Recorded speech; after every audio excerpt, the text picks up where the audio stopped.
7 horas con 38 minutos. Saludamos al sociólogo Marcos Alamea, académico, quien acabó de publicar el libro Estado y Política, un compendio sobre las principales teorías sobre el Estado y la política.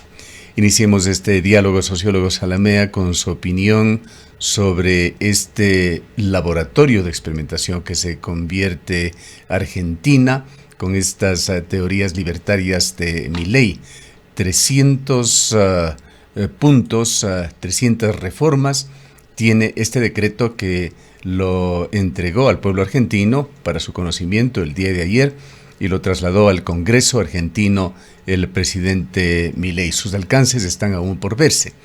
¿Qué reflexiones le vienen sobre este tema? ¿Qué tipo de política es la que se inicia ya en forma práctica en Argentina bajo la presidencia de Milei? Buenos días, Gustavo. Un saludo cordial a las personas que nos ven y nos escuchan a través de Antena 1. Permítame definir la respuesta a su pregunta engarzándolo precisamente con una de las temáticas que están presentes en mi último libro, Estado y Política, que entre paréntesis aspira a ser una suerte de un pequeño texto o un pequeño manual que trata desde distintas perspectivas teóricas, como tiene que ser un estudio académico, repito, desde distintas perspectivas teóricas, los problemas fundamentales sobre el Estado y sobre la política. Y entre paréntesis también es un libro que fue y ha presentado oficialmente en la Universidad de Cuenca, en el auditorio de la Facultad de Ciencias Económicas la semana pasada, y debo indicar a las personas que tengan interés en nutrirse sobre precisamente el conocimiento, el entendimiento de estos temas básicos del Estado y la política, pueden adquirir este libro en las principales librerías, en este caso pues de la ciudad de Cuenca. Dentro del libro, por ejemplo, en uno de los capítulos se habla sobre las concepciones económicas del Estado. Y dentro de esto se toca precisamente aquella definida como la concepción neoliberal, que tiene tres grandes corrientes. Una corriente que se llama el ordoliberalismo, que nació en Alemania en los años 30, en la ciudad de Friburgo, en la universidad de esa ciudad. Por eso precisamente esta corriente fue llamada la Escuela de Friburgo, comandada por el teórico económico Walter Eucken. También en Alemania, en los mismos años 30 del siglo XX, surgió la denominada economía social de mercado. A la cabeza de esta visión estuvo Alfred Müller-Armack, y fue aplicada la economía social de mercado, este neoliberalismo que es visto como el neoliberalismo menos radical o más moderado, por Ludwig Erhard, ministro federal de Economía, después de la Segunda Guerra Mundial hasta 1963. Y finalmente la tercera corriente que se trata en el libro y se expone las principales ideas, se refiere a la corriente liberal o neoliberal más radical, que es el monetarismo, que se desarrolló en los años 60 en los Estados Unidos, específicamente en la Universidad de Chicago, bajo la batuta de Milton Friedman, que incluso llegó a ser pues premio Nobel de Economía.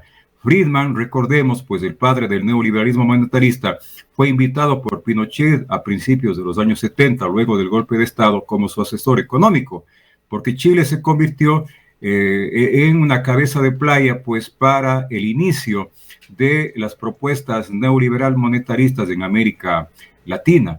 Y luego después esta política económica fue replicada en los países del Cono Sur como Brasil, Uruguay, Paraguay, Argentina.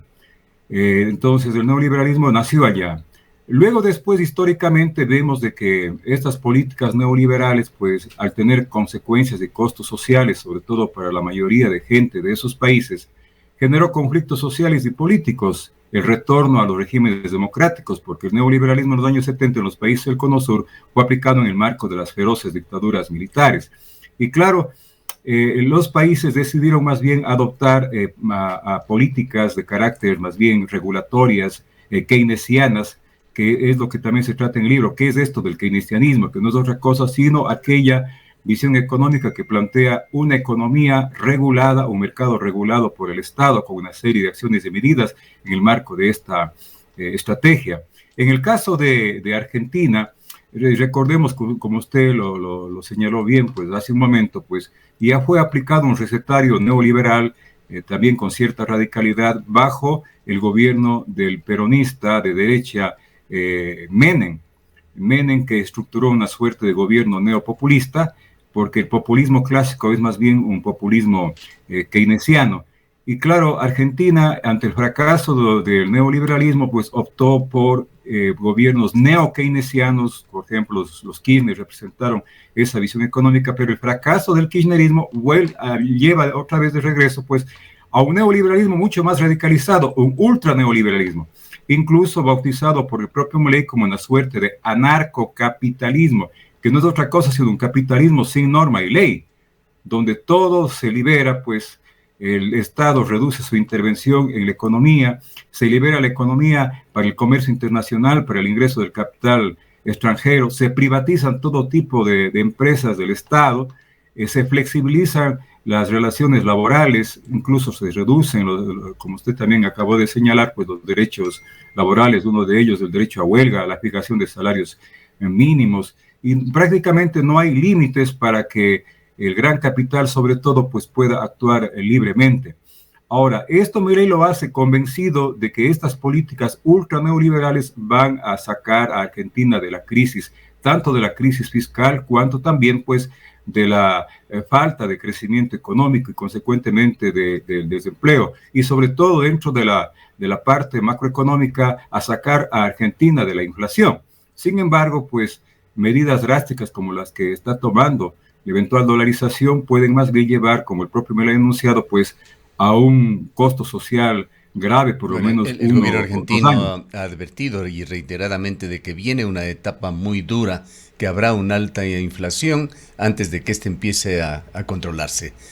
Lo que no se conoce es qué tan elástica es la población en Argentina y qué tanto puede absorber esta situación de shock y hasta cuándo, sin que el gobierno eventualmente pueda empezar a perder, a lo mejor en forma radical, su popularidad. Quiero que aquí señalar que las medidas neoliberales, estas medidas de política económica ortodoxa, ya fueron aplicadas en América Latina, no fueron aplicadas con tanta radicalidad. Por eso yo siempre hablo de que, por ejemplo, en el Ecuador el neoliberalismo siempre dejó tareas pendientes, pero en países como Argentina ya se aplicó, con otros países, digamos, también del Cono Sur. No resolvieron los problemas económicos, o sea, las experiencias históricas de las que hablo también en mi libro, señalan de que el neoliberalismo lo que hizo más bien es agudizar las crisis económicas de esos países, y consecuentemente con esa agudización de las crisis económicas se agudizaron los problemas sociales, la desigualdad, la pobreza, la falta de servicios básicos de una gran mayoría de la población. En el caso de Argentina, pues se privatizaron empresas estatales en sectores claves, una de ellas las telecomunicaciones, el agua, etcétera, hasta el punto que se daba el caso de que en esa época, donde no había telefonía celular, pues muchos argentinos, por la imposibilidad de pagar los costos de las tarifas telefónicas, devolvían las líneas telefónicas. Entonces llegaron a esos extremos. Y claro, las secuelas sociales también pues pasan factura a la dinámica política. Se crean conflictos políticos y las posibilidades para un buen ejercicio del gobierno, para eso que conceptualmente se llama gobernabilidad, pues simplemente también disminuyen. Entonces, si esto se hizo con una aplicación no tan drástica, no tan ultra radical como pretende Milei, pues ya podemos imaginarnos de que más allá del discurso que promete una solución de la crisis económica, de los problemas sociales de la nueva Argentina, pues en la práctica, estas medidas de shock que empiezan a aplicarse y en general el mantenimiento de políticas ultra ortodoxas, pues va a llevar a más temprano que de tarde, pues a una situación social explosiva, con las consecuencias políticas que ello puede conllevar por el gobierno de Milei. Las medidas de Milei tienen alcances que no se han visto, son 300 medidas, de las cuales solamente un 10%, unas 30, fueron transmitidas por el propio presidente de la República, pero están aún siendo analizadas más allá de una situación de shock. Da la apariencia de que Argentina se va va a convertir en una especie de laboratorio con este experimento de Milei, en donde se resalta este desensamblaje que se ha hecho de la estructura del Estado argentino, que se ha mantenido por varios años con el peronismo, una desregulación bastante drástica. Vuelve a aprobar Milei la desregulación, por ejemplo, del mercado laboral argentino, que mantiene normas muy beneficiosas para los trabajadores. Varios gobernadores han intentado reformar esta legislación laboral y han fracasado en Argentina. Milei vuelve a aprobar el decreto que ha sido anunciado por Milei. No necesita pasar por el Congreso, aunque hay ya dudas. El presidente Fernández ha dicho que sí. Y están por allí cosas como el aumento del periodo de pruebas para los trabajadores antes de las nuevas contrataciones o mecanismos de indemnización alternativos a los actuales. Es una cantidad enorme de aspectos de la vida laboral en Argentina que está cambiando Milei. Realmente habrá que esperar un poco para ver y poder digerir y analizar de una manera más acertada, objetiva, todo lo que está proponiendo el nuevo presidente. Bueno, sin duda, en el manejo de la economía capitalista hay grandes, digamos, polarizaciones, sobre todo una de ellas tiene que ver con dos tipos de totalitarismo. El uno es el estatismo, que felizmente no se ha aplicado en América Latina. El estatismo que se aplicó en la Unión Soviética, en China, en su momento, y que en Cuba, donde tenemos todavía una economía estatista, no una economía con regulación del mercado, sino con el absoluto control del Estado, de la economía y también del poder político. Por eso se habla también de que el estatismo generalmente es acompañado de totalitarismo político. Entonces, hacer prácticamente una suerte de proyecto estadocéntrico, donde el Estado es todo.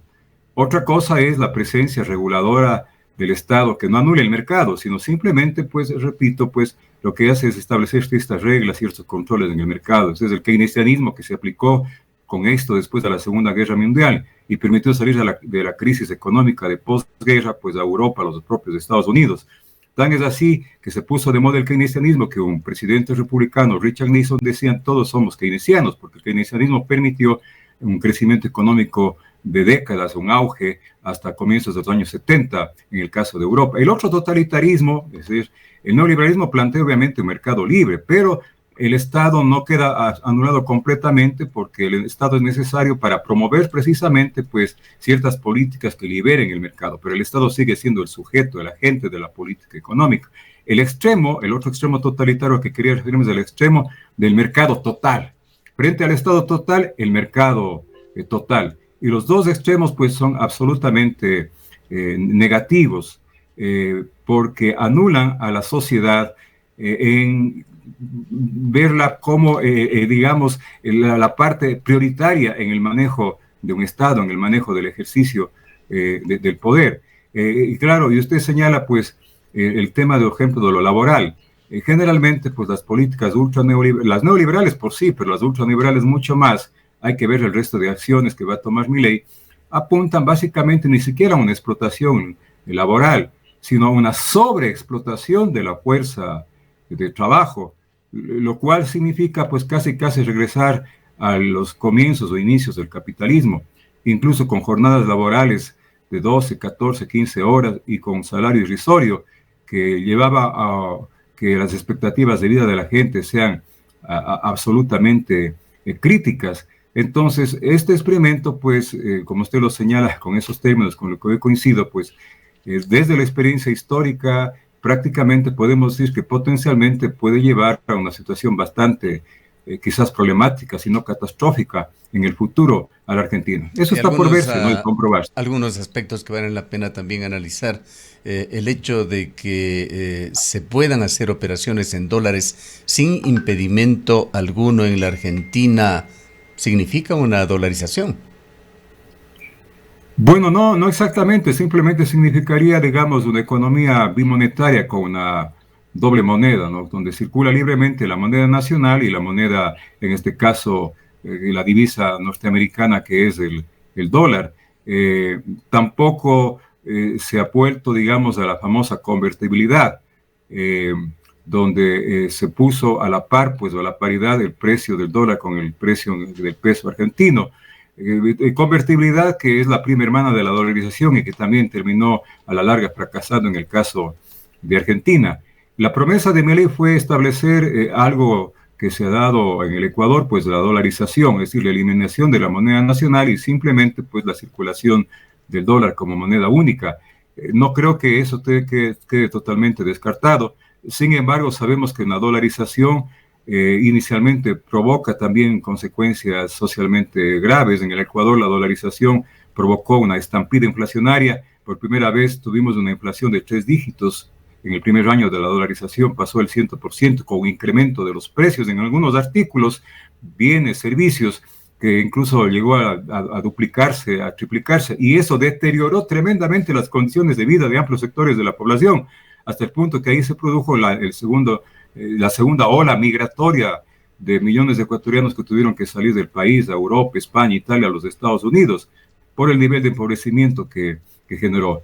Habrá que ver si cumple la palabra médica con la dolarización, pero reitero, pues, esto es un asunto que puede ser bastante complicado desde el punto de vista de las consecuencias sociales, aunque después la economía puede estabilizarse, la macroeconomía, como ha pasado en el caso del Ecuador, pero hay que pagar un costo social altísimo.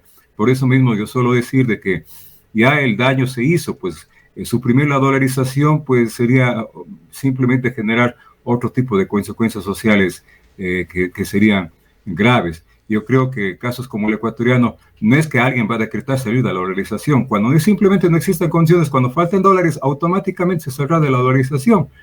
Pero eso no es un tema de decreto, ¿no? Nuevamente, En el caso claro, de... está por verse en Argentina. Recientemente conversábamos con el economista Alfredo Arízaga, el ex ministro de Finanzas de Mauad, a quien le tocó implementar la dolarización aquí en Ecuador, y hablaba de un plan A, un plan B en Argentina. Señalaba, entre otras cosas, que en los colchones en la Argentina, en las cajas, en las casas, están guardados unos 300 mil millones de dólares. Decía que el PIB argentino es 3 veces más grande que Ecuador y que se estima que un equivalente al PIB argentino está guardado en forma irregular en los hogares argentinos. ¿Saldrán estos a circulación?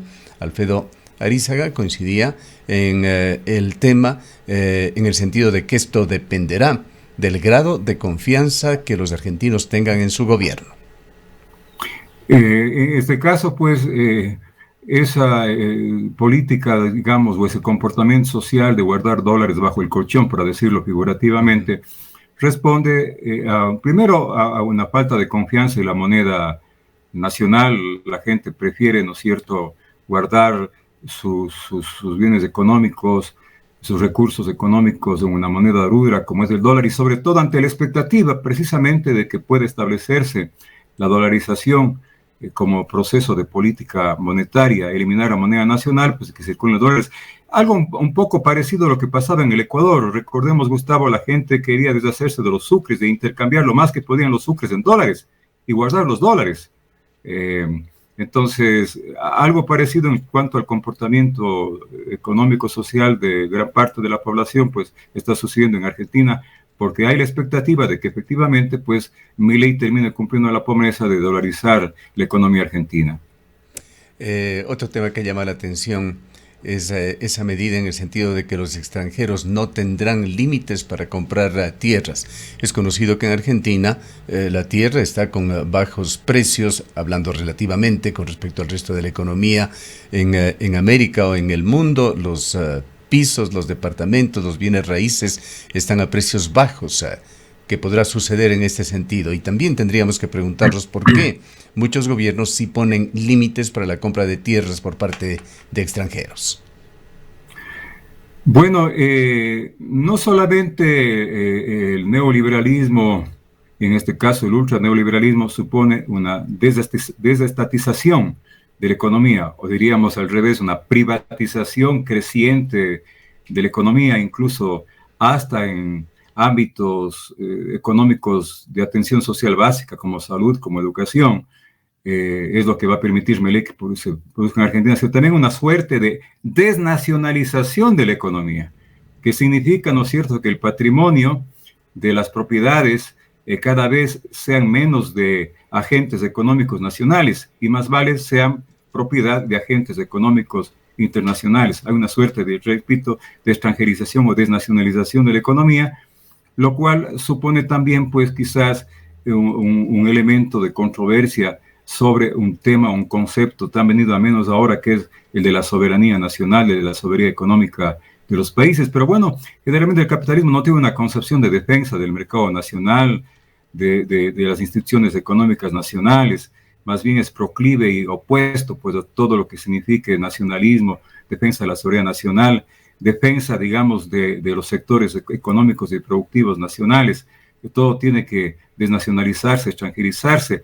Por eso son partidarios a rajatabla de los acuerdos de libre comercio, no de los acuerdos comerciales, sino de los de libre comercio, sin importar si esos acuerdos pues, puedan simplemente terminar quebrando, por ejemplo, sectores como la manufactura, las industrias nacionales, ¿no? Y esto se enmarca dentro de lo que se llama el proceso de globalización neoliberal que ha sufrido la economía mundial ya desde hace algunas décadas. El tiempo se nos agota, sociólogo Zalamea.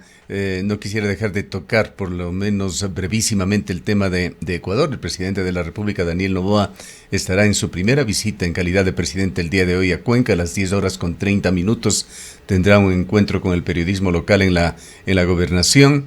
El gobierno de Noboa viene moviéndose a paso lento, ha pasado algo más de un mes, y por supuesto si contrastamos con lo que pasa en Argentina, lo que ha hecho hasta ahora Noboa no tiene parangón en cuanto a la dinámica del cambio. En todo caso, una segunda iniciativa legal ha sido entregada el día de ayer a la Asamblea Nacional, también con el carácter de urgente. Se trata del proyecto de ley orgánica de competitividad energética.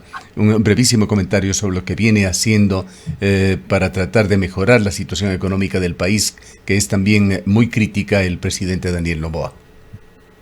Hay dos situaciones críticas para la economía nacional. La una, todos sabemos, pues la abultada crisis fiscal. Se habla que se terminará el año con 5.000 millones de déficit. Y la otra situación crítica a nivel de la economía nacional tiene que ver con la necesidad de reactivar el aparato productivo, la tan anhelada y esperada reactivación de la economía. Claro, subió a 6.000 millones el déficit, según las últimas declaraciones del ministro de Economía. Vea usted, entonces la situación es mucho más crítica de lo que se piensa. Una situación que va a ser difícilmente de posibilidades para resolverla con el proyecto que acaba de aprobar, el proyecto económico urgente de la Asamblea Nacional.